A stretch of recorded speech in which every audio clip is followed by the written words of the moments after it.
నమస్తే, నేను మీ Gopi. Welcome back to our channel. ఈరోజు మనతో వచ్చరికి పొలిటికల్ అనలిస్ట్ దుర్గా గారు ఉన్నారు. మేడం నమస్తే. మేడం నమస్తే. మేడం, ఆంధ్రప్రదేశ్లో ప్రశాంతంగా కొన్ని చోట్ల పోలింగ్ అయితే జరిగింది, మరి కొన్ని చోట్ల విధ్వంసకరంగా పోలింగ్ జరిగింది.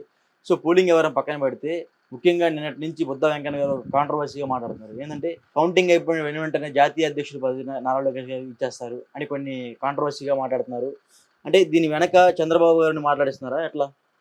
అలా ఎందుకు అనుకోవాలండి? ఆయనే మాట్లాడొచ్చు. బుద్ధా వెంకన్న చాలా రోజులుగా చంద్రబాబు నాయుడు గారితో ఉన్నారు. అంటే ఇప్పుడు చంద్రబాబు నాయుడు ఇవన్నీ మాట్లాడితే ఎన్నికల ముందు మాట్లాడాలి.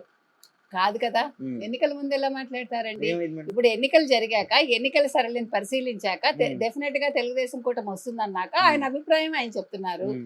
మీరు దాన్ని ఎన్నికల ముందు ఎట్లా మాట్లాడతారండి? ఎన్నికల ముందు మాట్లాడితే ఓట్లు పడవనా?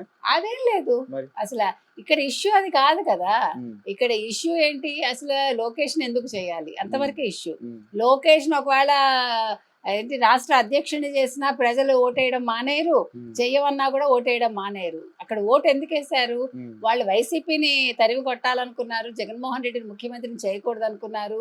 అభివృద్ధి లేదు కాబట్టి రోడ్లే గతి లేకుండా ఉంది, ఇంకా జీవితాలు ఏమి ఇది గతి ఉంటుందని చెప్పి వాళ్ళు ఆలోచించుకున్న పని చేశారు తప్ప ఇక్కడ లోకేష్ లేకపోతే చంద్రబాబు నాయుడు ఇవన్నీ పక్కన పెట్టండి.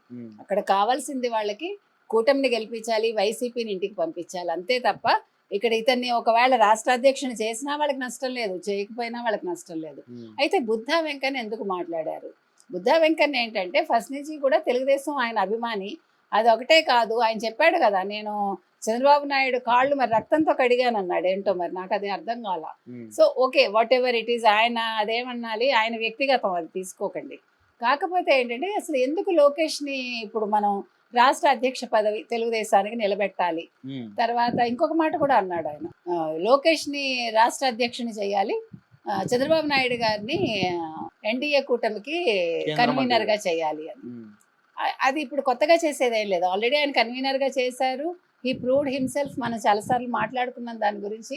ఆయన ఎన్డీఏ కూటమికి కన్వీనర్గా చేసినందువల్ల అవతల పార్టీకి డెఫినెట్గా అది ప్లస్సే అవుతుంది. Because is already having that, అదేమనాలి, ఆ ఎక్స్పీరియన్స్ ఉంది ఆయనకి. గతంలో కూటమి నడిపారు. 40 ఏళ్ళు ఒకటే కాదు, ఆయన ఎన్డీఏ కూటమి నడిపాడు. ఆయన ప్రధానమంత్రి పదవి ఇస్తే కూడా వద్దనుకున్నాడు ఆయన ఆ రోజు. నాకొద్దు, నాకు ఆంధ్రప్రదేశే ముఖ్యం, ఆంధ్రప్రదేశ్ ప్రజలకే నేను చెయ్యాలి అని అనుకుని ఆ రోజు ప్రధానమంత్రి పదవిని కాదనుకున్నాడు ఆయన. ప్లస్ డిఫరెంట్ పార్టీస్కి సంబంధించిన వాళ్ళని ఏకతాటిపైకి తీసుకురాగలిగింది ఆ రోజు ఆయనే. కాబట్టి చంద్రబాబు నాయుడుకి ఇప్పుడు ఒకవేళ కన్వీనర్ పోస్ట్ ఇచ్చినా కూడా తప్పులేదు. అయితే కన్వీనర్ పోస్ట్ ఎందుకు ఇవ్వాలి ఆయనకి? Why it is important for TDP అని అంటే, ఇప్పుడు మీరు మొత్తం ఎలక్షన్ సర్లు చూసుకుంటే పోల్ అనలిస్ట్ ఒక ఆయన ఉన్నారు, యోగేంద్ర యాదవ్ అని. ఆయన ఏమన్నారంటే ఈరోజు బీజేపీ పరిస్థితి ఎలా ఉందంటే 250 నుంచి 300 లోపే సీట్లు వస్తాయి, 300 దాటే అవకాశం లేదు అన్నట్టుగా చెప్పాడు ఆయన. ఇంకొకటి మనం మొత్తం ఓవరాల్గా మనం ఇవాళ అప్పుడే 6వ కదా, ఇవాళ పోలింగ్ సర్లీ జరుగుతోంది, 6 లోక్సభ స్థానాలకు జరుగుతుంది. సో ఇంతవరకు మీరు నార్త్లో తీసుకుంటే, నార్త్లో మీకు ఖచ్చితంగా సౌత్తో కంపేర్ చేస్తే పోలింగ్ శాతం తక్కువగానే ఉంది. అంటే ప్రజలు ఉత్సాహంగా పాల్గొనట్లేదు. ఎందుకు పాల్గొనట్లేదు? మోదీ చరిష్మా తగ్గిందా? మోదీ చరిష్మా తగ్గలేదు కానీ పెరగలేదు. అంటే మోదీ వచ్చేయాలి అని ప్రజలు అనుకోవట్లేదు, అలాగని వద్దని అనుకోవట్లేదు. At the same time Rahul గాంధీకి ఆ చరిష్మా లేదు. రాహుల్ గాంధీ తను ప్రూవ్ చేసుకోలేదు ఇంతవరకు. రాహుల్ గాంధీ కావాలని ప్రజలు అనుకోవట్లేదు. ముఖ్యంగా ఎప్పుడైతే గాంధీ ఫ్యామిలీ క్లచెస్లోంచి కాంగ్రెస్ బయటకు వస్తుందో అప్పుడు సరైన ప్రతిపక్షం ఏర్పడుతుంది, అప్పుడు ప్రజలు కాంగ్రెస్ని కోరుకుంటారు. ఈరోజు ఆ స్థితి లేదు. ఇందాకే మోదీ గారు ఒక ట్విట్టర్లోనే ఎందులోనో ఒక స్టేట్మెంట్ ఇచ్చారు, నేను చాలా బాధపడుతున్నాను, సరైన ప్రతిపక్షం ఇంతవరకు నాకు దొరకలేదు, ప్రతిపక్షం సరైనది లేకపోవటం వల్ల నేను చాలా మిస్ అయ్యాను. ఎందుకంటే ప్రతిపక్షం అనేది ఎట్లా ఉండాలంటేనండి, మనం తప్పు చేస్తే చెప్పగలగాలి, మనం ఒప్పు చేస్తే మెచ్చుకోవాలి, లేదు ఫలానాది చేయమని చెప్పాలి. అంతేగాని అక్కర్లేని విషయాల్లో అంటే కులమతాల్లో రెచ్చగొట్టడం, లేకపోతే ఒక ముద్ర వేయడం, ఇవి కాదు చేయాల్సింది. మీకు తమిళనాడు రాజకీయాలు చూసారంటే మీరు చాలా భిన్నంగా ఉంటాయి మనకి. ఒకసారి డిఎంకే వస్తే డెఫినెట్గా నెక్స్ట్ టైం ఏడిఎంకే వస్తుంది మీకు అక్కడ. అంటే ప్రజలు అట్లా ఫిక్స్ అయిపోతారు. కానీ రాజకీయ నాయకుల పైకి ఎంత కొట్టుకున్నట్టున్నా ఎంజీఆర్ టైంలో కావచ్చు, నాకు గుర్తున్నంత మటుకి, అంటే కరుణానిధి అప్పుడు ప్రతిపక్షంలో ఉన్నారు, ఫైల్ గోపాలపురం పోచ్చా అని అడిగేవాట ఆయన. అంటే ఫైల్స్ గోపాలపురం వెళ్ళాయా అని. అంటే అందులో ఒక సీక్రెట్ ఉంది, అంటే కమిషన్ వెళ్ళలేదు, ఓకే. ఒక అండర్ ఇది ఉండేది వాళ్ళకి. సో అండర్‌స్టాండింగ్ ఉండేది. అండర్‌స్టాండింగ్ ఉండేది. లోపల వేరే ఇది ఉండేది. అంటే మనం ఎప్పుడు కూడా ఎలాంటి భ్రమల్లో ఉంటామంటే ఇవాళ జగన్మోహన్ రెడ్డి, చంద్రబాబు నాయుడు కొట్టేసుకుంటున్నారు. కాబట్టి మనం విడిపోయి మనం కొట్టేసుకుంటాం. అది అది పిచ్చితనం అది. ఎందుకంటే ఇప్పుడు రాజశేఖర్ రెడ్డి, చంద్రబాబు నాయుడు గారు మంచి ఫ్రెండ్స్. అసెంబ్లీలో కొట్టుకుంటారు అంతవరకే. వ్యక్తిగతంగా వాళ్ళ కక్షలు, కార్పణ్యాలు ఉండవు. హ్మ్. కానీ అన్‌ఫార్చునేట్‌లీ ఈరోజు ఏం జరుగుతోందంటే, ఇప్పుడు రాహుల్ గాంధీ కావచ్చు, జగన్మోహన్ రెడ్డి కావచ్చు, ఈ ప్రజల్లో ఒకలాంటి వైషమ్యాలు తీసుకొచ్చారు. అంటే ఇప్పుడు నేను జగన్మోహన్ రెడ్డితో ఉంటే, నేను చంద్రబాబు నాయుడుతో మాట్లాడకూడదు. లేదు నేను చంద్రబాబు నాయుడుతో ఉంటే, వైసీపీ వాళ్ళు నాతో మాట్లాడకూడదు. So that is not the thing. రాజకీయాలు ఎలా ఉండాలంటే, మీ వ్యక్తిగతాలు వేరు. ఇప్పుడు నాకు ఒక పార్టీ నచ్చొచ్చు. అంత మాత్రాన నేను వైసీపీకి వ్యతిరేకం కాదు, లేకపోతే కాంగ్రెస్‌కి వ్యతిరేకం కాదు. కానీ అటువంటి సిట్యుయేషన్ లేకుండా చేశారు ఈరోజు. అంటే వైషమ్యాలు వీళ్ళే క్రియేట్ చేస్తున్నారు, ఈ రాజకీయ నాయకులే. వాళ్ళు క్రియేట్ చేసిన ఆ వైషమ్యాల్లో మనందరం కూడా శలభాల్లా మాడిపోతున్నాం. హ్మ్. జరుగుతున్నది అది. హ్మ్. కాబట్టి వాళ్ళు అందులో సక్సెస్ అవుతున్నారు. హ్మ్. ఇప్పుడు ఎవరు కొట్టుకుంటున్నారండి? జగన్మోహన్ రెడ్డి ఎక్కడో వెళ్ళి కూర్చొని ఎంజాయ్ చేస్తున్నాడు. లోకల్ పీపుల్ కొట్టుకుంటున్నారు. ఎవరి కోసం కార్యకర్తలు కొట్టుకుంటున్నారు? కొట్టుకుంటున్నారు. కార్యకర్తలు దేనికి కొట్టుకుంటున్నారు? హ్మ్. ఇప్పుడు ఏం చేస్తారు వాళ్ళు కొట్టుకుని? 4వ తారీఖు మనకి ఓటింగ్ వస్తది. రిజల్ట్స్ వస్తాయి. పోలింగ్ అది. So what we are doing? నేను అనేది మనం విచక్షణ కోల్పోకూడదు.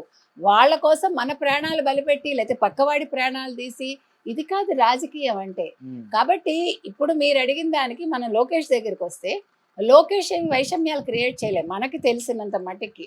ఒకప్పుడు లోకేష్ వేరు, ఇప్పుడు లోకేష్ వేరు. మీకు గుర్తున్నంత మట్టికి మీరు కేటీఆర్ ఎందుకు సక్సెస్ అయ్యాడు? ఇప్పుడు అవ్వలేదు, అది వేరే విషయం. 5 ఏళ్ళు పక్కన పెడితే కేటీఆర్‌కి మంచి ఫాలోయింగ్ ఉండేది.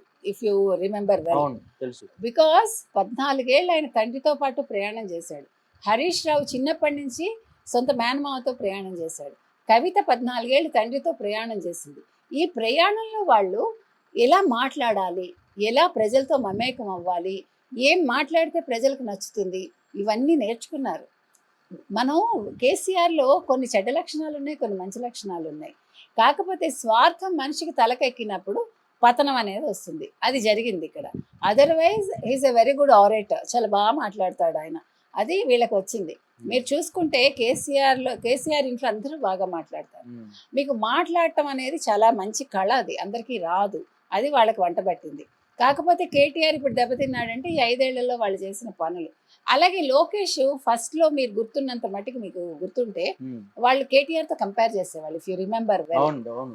బాగా కంపేర్ చేశారు. ఆ! ఏమంటే అందం అనేది మన చేతుల్లో లేదు. మన జీన్స్ ఏదైతే మనకు అదే వస్తుంది. సో ఎప్పుడు ఒక వ్యక్తిని మనం రంగుని బట్టి గానీ, వాళ్ళ అంటే వాళ్ళు లావుగా ఉన్నారా, సన్నగా ఉన్నారా, మనం ఎప్పుడు కూడా ఎవరిని బాడీ షేమింగ్ చేయకూడదు. వాళ్ళని మనం కించపరచకూడదు. అవును. వేరేస్ మీరు తెలివితేటల్లో పోల్చండి. లేదు రాజకీయంగా పోల్చండి. అది వేరే విషయం. ఆ విధంగా చూసుకున్నప్పుడు ఫస్ట్‌లో లోకేష్ నిజంగానే బాగా మాట్లాడలేదు. బికాజ్ డైరెక్ట్ వచ్చేసాడు. ఇతనిలాగా 14 ఏళ్ళు తండ్రితో లేడు కదా! సో ఆ తేడాలున్నాయి మనకి. బట్ తర్వాత ఈ 5 ఏళ్లలో చూసుకుంటే హి చేంజ్డ్ ఎ లాట్. చాలా బాగా మాట్లాడటం నేర్చుకున్నాడు. తను అదేంటి యువగళంతోటి పాదయాత్ర చేశాడు. ప్రజలతో మమేకం అయ్యాడు. వాళ్ళ కష్టసుఖాలు తెలుసుకున్నాడు.